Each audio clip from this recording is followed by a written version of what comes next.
Obviously, an awful lot of that is menopause. So can everybody see that? Yeah, we can see it. Great. So 25 minutes, quick run through what I think sometimes worries people or confuses people when they're talking about menopause and HRT. I'm just seeing how I get my... Oh, there it is. Slides to move. It doesn't want to do it. Here we are. So if you've got anything you want to specifically learn about, shout now. If there's anything that you think, actually, I really want to talk about testosterone or bleeding, shout. Otherwise, I will go through a little bit about risks and benefits and a bit about preparations. So are there any other burning questions before we get going? Can I request a bit on HRT and migraine? Oh, yes, you can, Kate. Remind me Okay. when we get to the sort of preparations bit. Okay. So I often get accused of my colleagues of doing lots of women's health, and it's all about women, and why is it all about women? But the women's health strategy was published last year, and I think this kind of sums up what Leslie Regan said there, that it's not just about women's health, it's about their well-being affecting their children, affecting their relationships, affecting others in the workplace. So it's got much wider implications than just being the health of the women themselves. That's a pictorial summary of the women's health strategy, where they've just tried to put into sort of context what important women's health conditions there are at each age group. So it's obviously really wide-ranging, the topic of women's health. This woman's obviously made a massive difference to our working lives, and I was so overwhelmed by menopause queries about 4 or 5 years ago that I started a drop-in group to try and soak up a bit of the demand. And so I wasn't just saying the same thing over and over again in consultations every day. This, I think, is one of the things that grabbed me most when I started sort of learning about menopause, that in 1900-ish, if you look at that graph, the life expectancy of women was 50. So when women say to you, oh, I want to do it all naturally, is menopause a natural thing? Should we all be, are we all just past our sell-by date when we're past 50 and living on, this nice extra life expectancy that we've got over the last 150 years or so? So really important, average age is 45 to 55. I think a lot of women end up going to their doctors 44 to 46 and being told that they can't possibly be menopausal because they're too young. So I think that's the first take-home point, is just consider it in these women that are in mid-40s, because that's the average age. So you're going to get women coming in before that, 43, 44, perimenopausal, starting to get symptoms. Symptoms really wide-ranging. The ones in orange are the ones that we all know, but people often had odd symptoms like itchiness, skin crawling, mouth symptoms, odd things that do come up over and over again. I've had a lot of women recently saying, why do I suddenly smell like my teenage son? Those sorts of things, which is just a bit weird. It's worth just bearing in mind whether they're relevant. So why do we treat it? This is what women say. Work's a problem. Concentration's a problem. Memory's a problem. So that impacts on work. Home life can be difficult. Being grumpy and irritable and not sleeping doesn't make life easy for anybody, really. Women don't have sex anymore. You've got husbands feeling rejected, lack of intimacy, real knock-on effect in some relationships. And women just don't feel they're very much fun, a lot for them. That's 30% of menopausal women just feel they're no longer good company. And those are all pretty depressing statistics, really. Historically, we've got this name for ourselves as just prescribing antidepressants. I don't think that's really that true, but I think we've got to be a little bit careful that if we've got women around the age of 45 plus, that if they've got sort of new mental health symptoms, should we be treating with HRT rather than antidepressants? So that's just something to bear in mind, really. This is my favourite picture. So this is a picture of your estrogen receptors in your brain. I was never very good at neuroanatomy, so it's all kind of, double Dutch to me. But what I've tried to do is simplify it and put what these receptors mean in terms of functioning from these little blue boxes here, and list all the things that the estrogen receptors and estrogen do in our brain, if that makes sense. So relates to memory, learning, temperature regulation, energy, sleep, appetite, emotion, motivation, anxiety. So all those things that women get, you can say to them, this is why it happens, because you haven't got estrogen. So those receptors are not being triggered, and no wonder you've got problems with all of those. And I think that can be quite reassuring, because women will often say, well, I just should be able to manage this, whereas if you can say to them, look, there is the neurophysiology, I suppose, that can make them feel like they're a lot more, that it all makes a lot more sense. Other problem is, it's like a roller coaster, your perimenopause. This is it in kind of hormone, all the hormones going on there. So if you look at that nice peak of estrogen, that woman's feeling on top of the world at that point, probably, and cancels a doctor's appointment, says, no, it's all okay, I was just having a bit of a lull. And that goes on for several years. So I think it's worth just bearing in mind that when you've got women, make the most of that time, because they do tend to delay their presentation, usually by about 2 or 3 years. So HRT, I think GPs have gone through this evolution over the last 20 years, when we didn't want to prescribe it because of the WHI trial and increased risks of cardiovascular health and so on. But now we can say pretty convincingly that it will benefit your health if you go on to HRT.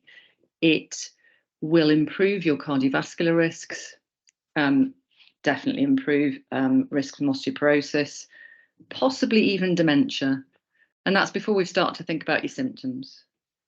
So this study is the updated WHI trial, which was the one that was done in 2000 and made us all stop prescribing. But this is what eventually came out when they looked at numbers better. So the red is the risks and the blue is the benefits. So this was oral HRT, where there is a higher risk of DVT. This study thought there was actually an increased risk of CHD and stroke and a little bit of breast cancer. But actually, even then, there was a lot of benefits as well. This was a slightly different study. So this was just estrogen. That top one was medroxyprogesterone as well. And you can see that it's all kind of in the blue. And I think that's quite a nice pictorial representation of, generally, HRT is beneficial. Now, these studies were done on oral medications. If you use transdermal, as I'm sure you know, there's no increased risk of DVT. So you can be confident about that. And even this study, we've got better figures now, showing that CHD and stroke, there's probably an improvement. So it's all about timing, I think, HRT. If you start it under the age of 60 or within 10 years of your menopause, there's significant reduction in risk of heart disease and cardiovascular mortality. So if women come to you and they're between 50 and 60, or between 45 and 55, when they've had a menopause at 45, you can say to them, actually, this is going to be beneficial for you. This was one of the studies done on cardiovascular events. And after 10 years, women receiving HRT had a significantly reduced risk of mortality, heart failure, or myocardial infarction without any apparent risks. This is a graph that came out of that study showing that the HRT group had lower risks in terms of heart failure and myocardial infarction as endpoints. So that's all very encouraging. There is a bit of talk about Alzheimer's, which has come from this study. It's not really a very big study. I think there's about 380 women in it.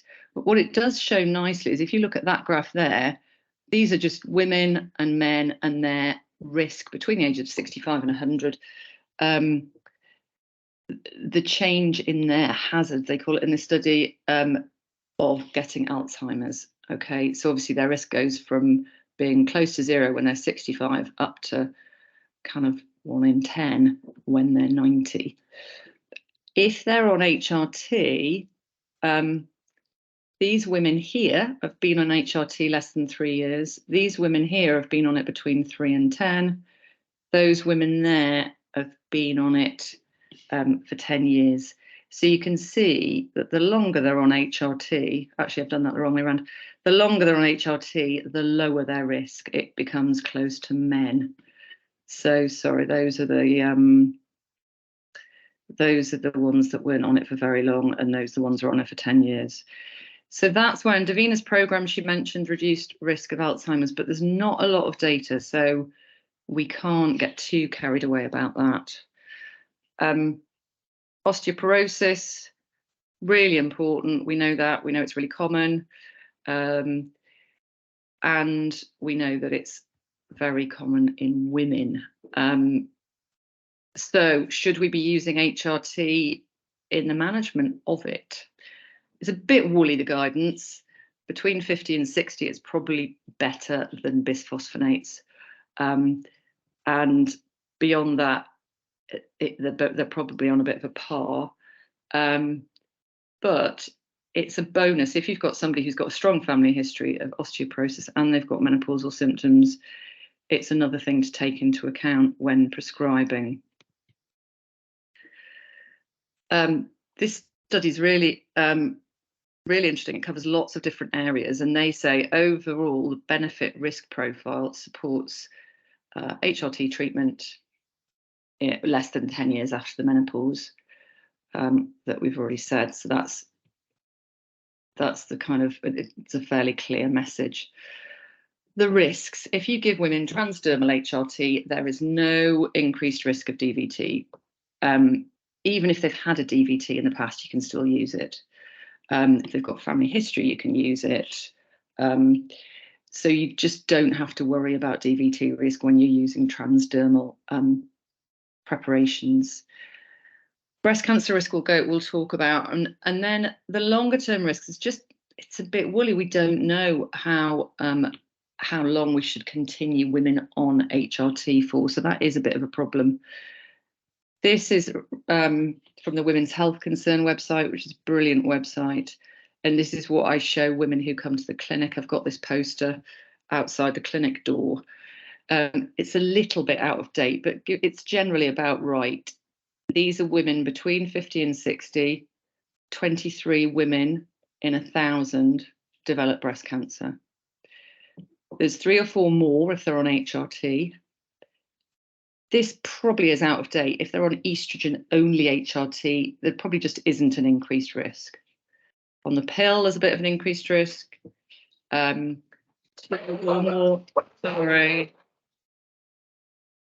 or more units of alcohol a day, then you've got an increased risk. And if you're overweight, look at the risk there. And women are really, sorry, I'm gonna have to shut my dog up. She stopped.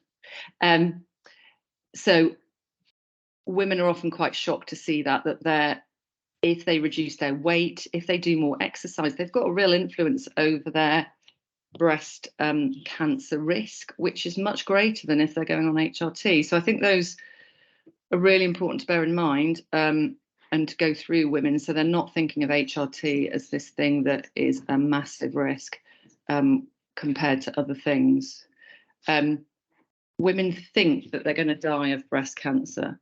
So this was a study done in America, 40% of women thought they were going to die of breast cancer, but actually they die of heart disease. So again, I show women this and say, look, it's your heart that you've really got to worry about, and HRT actually reduces your risks there. So that is the sort of data about risks and benefits that I've got. Were there any questions about that? Sorry about the chaos in the background. So prescribing, I think people often get really worried about prescribing because there's lots of different preparations, but you just have to pin it back to the fact that it's estrogen, which is the bit that makes you feel better, and progesterone, which is the bit you need for your uterus. And it's no more complicated than that, really. There's patches, there's gels, there's sprays, there's tablets for estrogen. There's obviously the Mirena for progesterone, and there's tablets. And then there's combinations. So the combination patches are really useful. And there's only really Everil Conti and Everil Sequi. So I always find it best to try and think of just, one or two things that I prescribe regularly. I prescribe a lot of Everil Conti and Everil Sequi because it's just easy. And for women who want patches, that's it, done. So these are just some pictures of that's the gel down there, which is really useful. Tablets, obviously the Sandrina gel is sometimes not available. And this is spray. So this is quite useful, Lenzetto.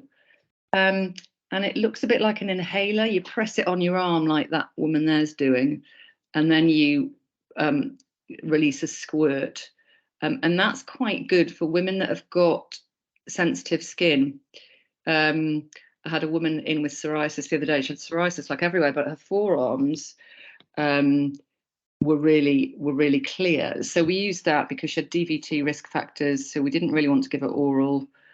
And the patches had just driven her skin mad where she had psoriasis. So that's quite handy. Progesterone, again, we've talked about tablets or the Mirena. Obviously, the Mirena is incredibly useful for bleeding and contraception as well. But Utrogestan is the one that, is the fashionable one at the moment. It's progesterone rather than progestogen. So it's got reduced risks in terms of breast cancer and so on, compared to your progestogens, your synthetic progesterones. And it's also better tolerated. So it probably doesn't have the mood issues and things that the synthetic progesterones does. And the other advantage is if it gives women indigestion, which it sometimes does, because you can see they're quite big round capsules, you can just use it vaginally, and it's the same dose, but they just use it vaginally at night instead. So that's quite handy. Combinations, patches, as I've said, Everil Conti, very useful, and tablets. And if they've got no DVT risk, tablets are fine. So I think we're probably under-prescribing tablets, if anything. MIMS is my Bible. I love MIMS because people come in and go, oh, I can't get my Femiston. And I have a little look and think, what else has got dydrogesterone in it? Nothing. And try and find them something similar. It's just quite a nice way of translating what they're on into something else if you need to get different preparations, or looking to see which progesterone it is, so you can change the progesterone if they're not tolerating it. So very handy. So this is a bit of a basic table, but very useful. Estrogen symptoms, as I'm sure you know, more like pregnancy kind of symptoms: nausea, bloating, breast tenderness. So if they're getting those, you're probably over-treating them and you need to wind down their estrogen. If they're still getting symptoms, then you need to increase their estrogen. And the same with progesterone. If they're having breakthrough bleeding, you can increase their progesterone. And if they're having these sorts of symptoms here, headaches, fatigue, changes in mood, you can try and either reduce their progesterone if you've got scope to do that, or switch it to another one. So in answer to your question about headaches, patches are by far the best thing for headaches, because headaches come on because of fluctuation in hormones. So that's why women often get them before their period, when you're getting a dip in your hormones. And it's the same with menopause. Because of that roller coaster we looked at earlier, women start to get loads of headaches around the time of menopause because their hormones are going up and down like a yo-yo. So if you give them a patch, you're giving them a really nice regular dose of estrogen, which should be it should be ideal for their headaches. They might start to get headaches if they've got progesterone side effects. So that's the other thing just to bear in mind. So you might want to just change the way you're giving them the progesterone. So all the headache clinics say a Mirena plus a patch is the kind of formula, if you like, for headaches. So it's not one size fits all. I think that's the really, really, really important thing about menopause care and HRT prescribing, that some people might need 4 squirts of gel plus their progesterone. Some people might need 1 squirt of gel and find even that gives them a bit of breast tenderness. Some people might find 1 progesterone makes them sit in the corner and cry, because that can happen with progesterone, and have to switch to a Mirena. Some people might find that the vaginal is the only one they can get away with. So it's just revisiting it, upping the dose, altering the preparation until you get it right. And this is what I show my patients when they get a bit confused about why their friends are on just a patch or a different patch to them, or taking the tablet every night, and why aren't they doing that? And I think it's just that, obviously, there's horses for courses. If they've had a hysterectomy, they might just have estrogen. If they haven't had a period for a year, you're going to give them continuous progesterone and estrogen. If they've had a period in the last year, you're going to do it cyclically. So you're going to give them estrogen all the way through, double progesterone for 2 weeks, and then they're going to bleed. So I just did that for my menopause clinic because people kept asking me, why is she on this and I'm not? Any questions about preparations? Helen, there's a question in the chat from Francis regarding if someone has hypertension or pre-existing cardiovascular disease. Right, okay. Sorry, I can't see the chat. My technology has not been clever enough. How do I do that? So if they've got hypertension, depends a bit on their age as well. So if they're somebody who's 45 and their periods are starting to get a bit erratic and they've got hypertension, my approach would be, well, actually, it'll reduce their risks of cardiovascular disease if you put them on HRT, but you've got to manage their hypertension, obviously, as well. If they've got pre-existing cardiovascular disease, that's a bit more difficult, because there was a theory originally that if they've already developed cardiovascular disease, then estrogen may increase the instability of the atheroma, so they might be more likely to have stroke. But that was a bit theoretical. And again, I would probably be looking at their overall health. You don't get that many women who've got cardiovascular disease in the perimenopausal age when they haven't got other risk factors. So say they're 50, they're obese, they're diabetic, they're hypertensive, and they've stopped their periods and having terrible symptoms.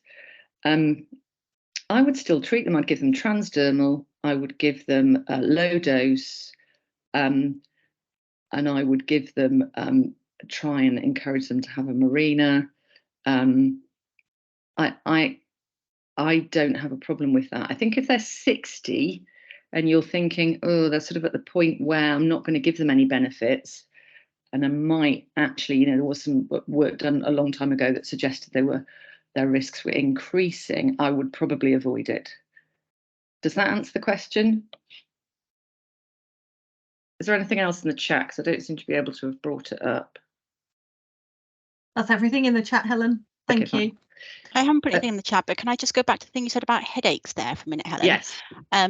So I've had a few patients who have been kind of in the perimenopausal stage, and their migraines that they've had all their lives have got considerably worse. So, they're lasting days and days and days. They're terrible. They've got all sorts of neurological symptoms, and they're keen for HRT.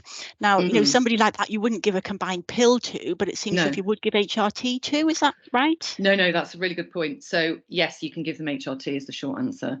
The pill is probably about 3 times the dose. They're different estrogens, but it equates to about 3 times the dose of HRT.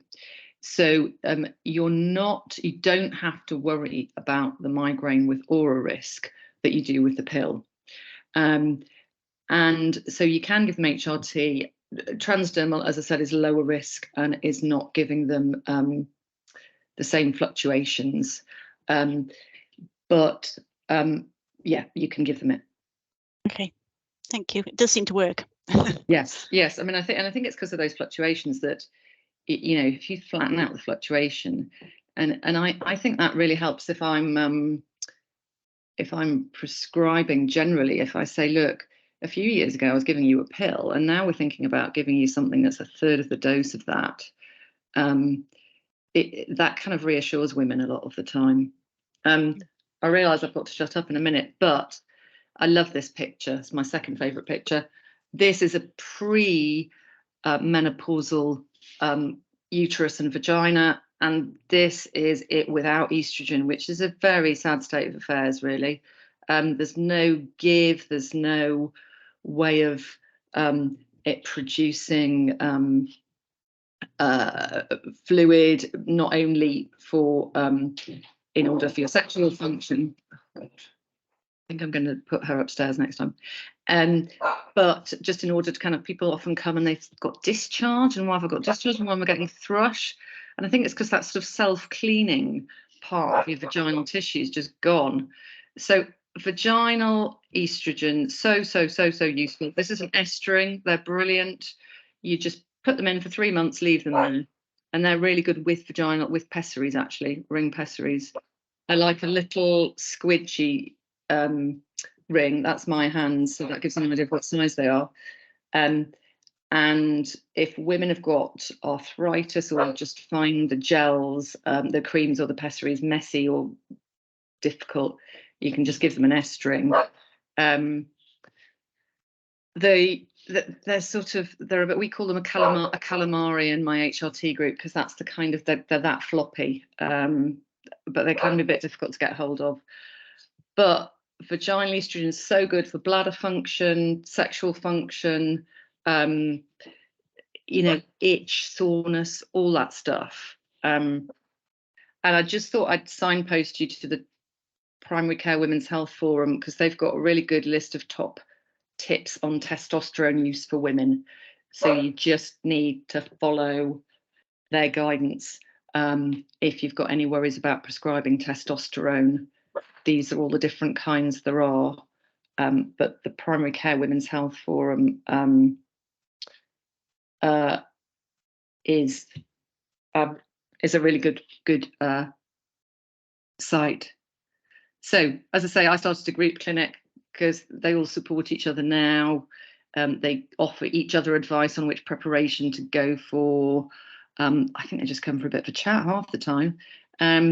But that I find, I'm going to stop now, that's annoying, has been really handy. And the British Menopause Society do lots of training. Right, I'll stop talking now. Sorry, any questions? one from Jonathan. Yes, hello. I'm going to Hello. just get. Yeah, so I mean, as a male GP, I know very little about this, and I have to defer to my female colleagues. So this, I mean, that's been helpful, and I've taken a screenshot of the combined versus the sequential and all the rest of it, and that's made it a bit clearer in my head.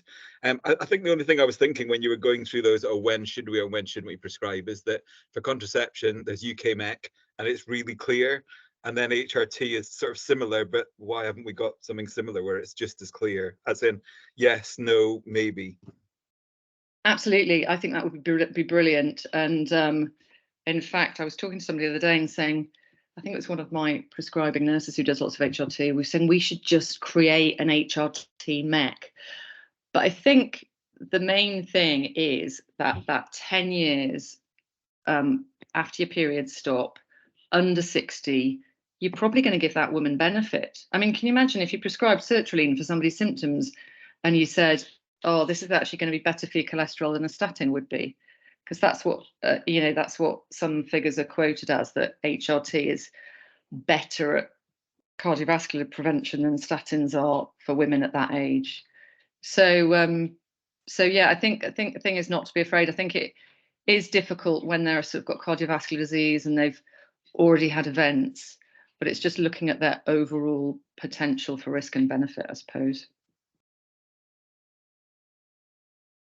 Thanks, Helen. Okay, so we've got Joanne Hall now from the Sexual Health Service, who's going to talk about the Integrated Sexual Health Service and the LARC offer. And there's a few different points under there around the LARC contract, reimbursement for coils and implants, training, LARC updates, and offers of other training around problems with contraception, things like that. So I'll hand over to you, Joanne. Thank you. I think you're still sharing your screen. Is that Helen or is that Joanne?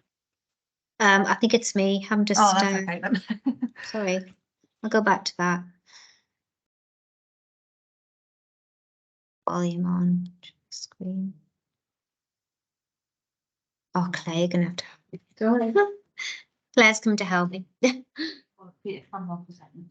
don't see my face.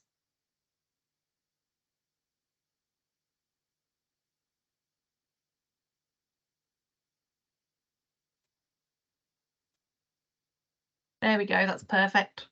So don't worry, everyone. This is just a very brief, half a dozen slides. So my name is Joanne Hall. I'm the clinical educator for sexual health, and I was asked to share something about LARCs.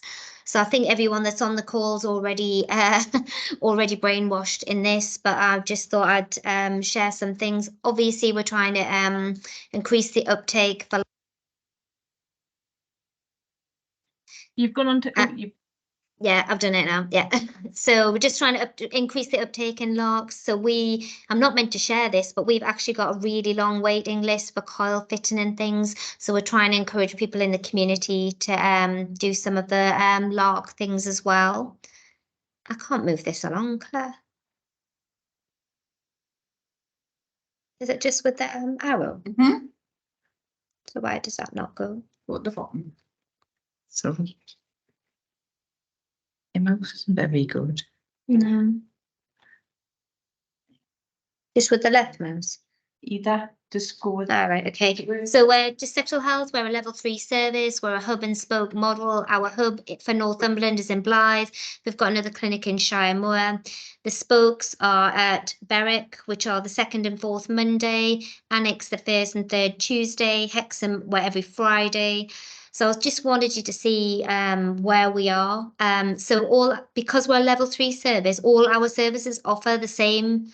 Every clinic offers the same service. So at every clinic, there'll be microscopy, there'll be coil fitting, there'll be implant fitting, there'll be general contraception, STI screening. So the same service is offered at every clinic. So just so you know that if you live in Alnwick or Berwick, you're going to get the same. If you live in the West, you're going to get the same. In addition, we've just increased our sort of online booking, so patients can book online. Got a couple of late nights each week, and we've got a Saturday service at our main base, which is in Blythe, which is not convenient for everyone, but I'm just wanted to share with you that that's the sort of things we offer at Sexual Health. So I'm sure everyone's already converted to the benefits of LARC, but they're just some of the non-contraceptive benefits. So NICE say that, you know, an IUS is a first-line treatment for menorrhagia. It's good treatment for endometriosis. Helen's already sang the praises of IUS as part of HRT. So the only negative thing about that is trying to get ladies in for fitting of marinas, is trying to find somewhere where you can get a coil fitted. But obviously there's a regulation of periods, and lastly contraception. So that's a nice fit and forget method. The faculty have just updated their guidelines and said marina can now last for 6 years. So that's nice for ladies. If they're using it for HRT, it'll only last for 5 years. In sexual health, we're using Levocert, which is a brand equivalent of Marina. So it's exactly the same dose and length of time for use, but it's just slightly cheaper. There is a new coil on the block called Benelixir, which is again similar. It's a levonorgestrel coil, same licensing. So I've just put this on for you. It's a bit small writing, but this is the financial reimbursement for fitting of LARCs. So you can see there how much you get paid for fitting implants, for changing implants, for just removing them. And then there's obviously the prices there for coil insertion, changing coils, and then you get paid a little bit more if you do an inter-practice referral. So if there's surgery who doesn't fit, refers to another practice that does fit, that practice can claim a little bit more for coil fitting, implant fitting. So I've just put that out there. So you register for that with Sexual Health. And then I'm just showing you something from Public Health England. And again, it's just so that you know that, so being a coil fitting practice is a big investment for the practice, but this was just showing you the return on your investment. So they've created a tool looking at what is the return for the investment in primary care.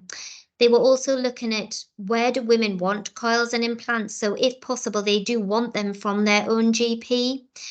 And I know there's been a very sort of squeeze on services since COVID. Surgeries have stopped fitting or have struggled to maintain their skills, or there's different priorities. So I was on a meeting with Helen, who's just been speaking the other day and saying, you know, the PCN don't prioritise LARCs. So it is difficult to sort of squeeze that into an already busy practice. But I just wanted you to see that there have been some things done about the return of investment for the surgeries, and the cost of LARCs, as I've just said, is met by the local authority, and you can claim that back.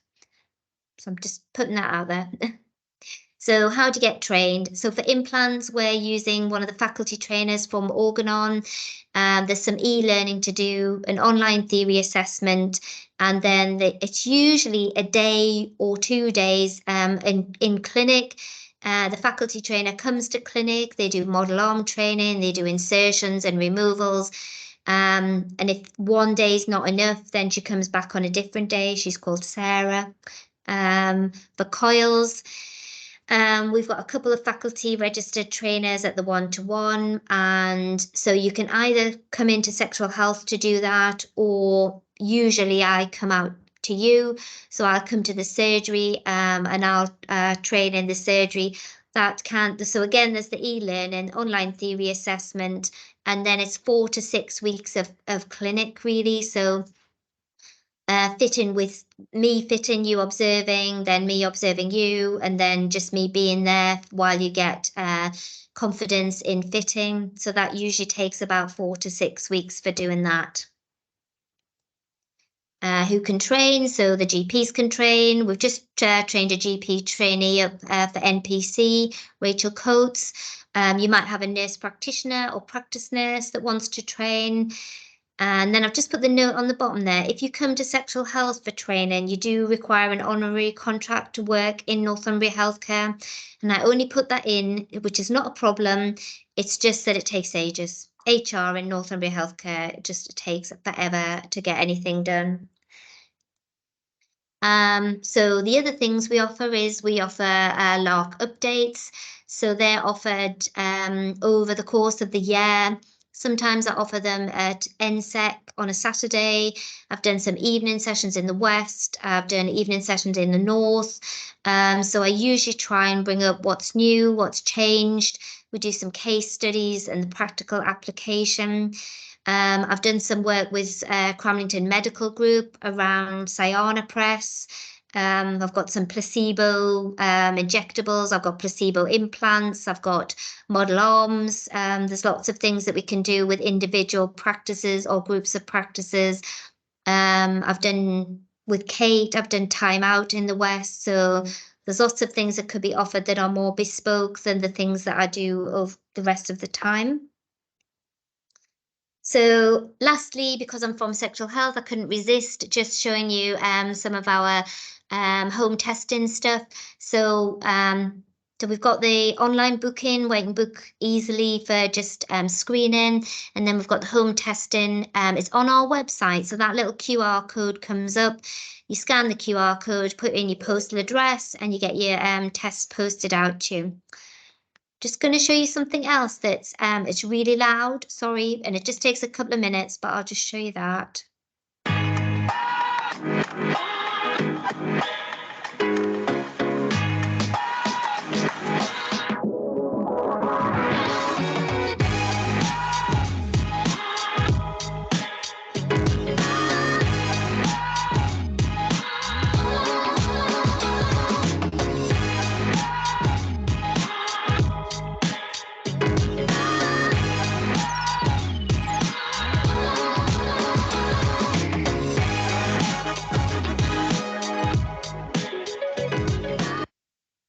So just going to stop. So that was just like a little whistle top tour. I think most of the, oh, I've got my camera off. So I think most of the people here are maybe coil or implant fitters, but just to share some information about what things we offer at Sexual Health. And as I say, not meant to be telling everyone, but we do have quite a significant waiting list for coils. So we are trying to encourage some of the practices to take either recommence or start afresh for provision of larks. Does anyone have any questions? Joanne, there's a question from Helen around is there an age limit to testing? So for it's for over 18s, but there's no upper age limit. For under 18s, it's CSP as it was before. The testing that we're offering there, it's got a dry blood spect in as well. So when they do, so they prick the finger and just drip it onto the cardboard little circles, and that tests for HIV, syphilis, and Hep B and C. So we're the only sexual health service in this region that offer that. Wow. So they get screened for Hep B and C as well, and they just get text message with the results. And I don't know if anyone knows, but Newcastle sort of ground to the halt at the minute because they've gone to an outside provider. So it's just another option for people, just to make it easier for people to access things. Well, that's really useful because I thought it was kind of 25 and under. So is that anyone over changed? 18? No, just they just need to have a postcode in our area. So they just put in their postcode, and then it gets posted to them. They do the test and they put it back in the post box, and then they just get a text message. So it's just trying to increase access because we know it's difficult to get in at Newcastle. So with the blood testing part of it, is there information from them about it being 3 months post exposure or anything? No, we're not being really complicated. We're just being really it's just really basic. It just tells them how to do it, and there's like a lancet in there, but no, it doesn't tell them about that. So we probably still need to counsel. I'm just wondering, we've got signposting, you see, so it's potentially we could signpost people direct to that if they wanted to be screened, but there's probably a question to ask about timing as part of that as well. Yeah, okay. There's also a question in the chat, Joanne. Do they receive a text even if they're positive? The text is slightly different. It just says, please ring this number for more information. So we wouldn't tell them the result in a text, but it would make them ring us. And if they don't ring us, obviously we'd make great pains to contact them. So I don't think we've knocked on people's doors for years, but obviously we'd persistently try and get in touch with them. But it doesn't tell them they're positive. It just says, please ring this number for more information. Thank you. Is there any more questions? Suzanne? Thanks very much, Joanne. I just had one more question for Helen, if that's allowed. Yeah. So sometimes women come in and they might be age 40 to 45, but they're still having fairly regular bleeds, but again, quite a lot of vasomotor symptoms and other, odd symptoms. And you might try and do an FSH, but if that's normal, yes, they can be quite keen for HRT. What are your thoughts on that? What I tend to do, because there's lots of them, aren't there? I mean, and what I found, the thing I suppose we always get interested in things when it happens to us a bit, don't we? And what I found coming up to my menopause was that I got menopausal symptoms for 2 weeks of my cycle because my estrogen, that was when my background estrogen level would be low. And so that's something you can ask them, which will give you a really good idea of whether it's a perimenopausal thing or not. And some of it's obviously in the history of have they got mental health problems, and now they're thinking, oh, could it be my menopause, when they've had it for 20 years. But generally, what I do is, even if their bloods are okay, if they've got quite convincing menopausal symptoms, I say, well, let's give you a 3-month trial.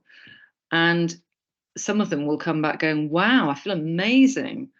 In which case, great, because the younger they are, you're not going to do them any harm. And that's the beauty about that kind of under 60 rule. So if anything, you're going to give them as from the data we know at the moment, you're going to give them a health benefit by starting them a little bit early. So I'm kind of thinking, well, I don't put it on repeat prescription for them at that point. I say, let's check in 2 or 3 months, see how you are. And if they're not convinced, I say, well, look, but I think if they're 43 and they've maybe still got regular periods, but having awful symptoms, then sometimes it's just worth a try, I think. Mm-hmm. Were you at the Bayer Women's Health Update, Helen? And they were there talking about Clara, the contraceptive pill. Yes. Because that's got estradiol in, which could help with menopausal symptoms and give them contraception if they're... Yeah, that's really There's another good point, option. Joanne. It is quite expensive, though. It is. So for the odd one that's got menorrhagia and needs contraception and HRT, that ticks all the boxes, doesn't it? Thanks, Joanne. That's quite a nice one if you can get it. Sometimes the chemists can't get it. And I know it's quite expensive, but it's just a niche product. Thank you. Is there anything else that anyone would like to ask or mention? Like I say, from a women's health overall perspective, we did put a bid in for some funding, which we haven't heard back yet. And we kept it very, very broad and general around, obviously they're called women's health hubs, but obviously with the nature of our geography in Northumberland, we would need to really think, practically what that would mean for patients in Northumberland. So we have applied for some funding. We don't know whether we've been successful yet, but either way, we will be working with all of you in primary care around it. It's not something that we haven't got a set idea on how and what we want to do or anything like that. It was just a very short time frame, so we put the bid in with a view to engaging and doing some work. So I'll put my email address in the chat, and if anyone does want to engage in that either on behalf of their PCN or their practice, then you're very welcome. But I think we can wrap that up then, unless there's anything else from anyone. No, I'm going to go then. Thank you very much. Thanks very much, Joanne. So everyone's got Thanks. 7 minutes back. Okay, Thank bye. you. Thank Thank you all. you. Bye-bye. Thanks. Bye.